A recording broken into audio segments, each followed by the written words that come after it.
Kaping gatos ka magbanay ang apektado sa nasenating pagbaha sa Coronadal City gumikan sa kusog nga ulan kagabi. Samtang pipila ka barangay sa Alabel, Sarangani gibaha sab.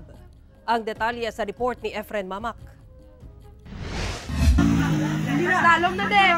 Gituklod na lang ni ining motorista ang iyang sidecar diyang naglisod na gumikan sa taas nga tubig baha sa Pantua Street, Coronadal City pasado alas 6 Martes sa gabi.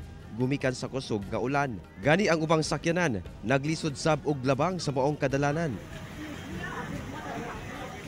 No, baha is real.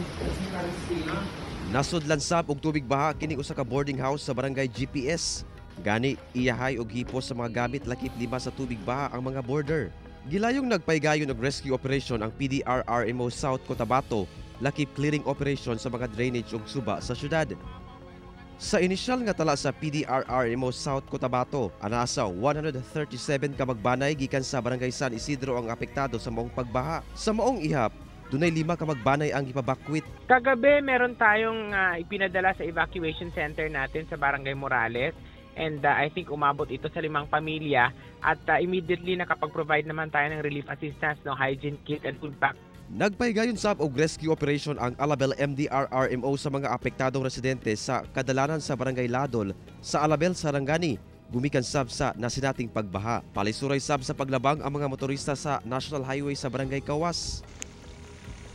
Human ang pagbaha, makitang nanghapa na ang mga tinanom nga mga humay epekto sa pagkahumol sa tubig baha. Ang uban, gipangpanday na ang mga nagubang tindahan gumikan sa baha. Korting daghanang bukong mga kahoy na nga anod.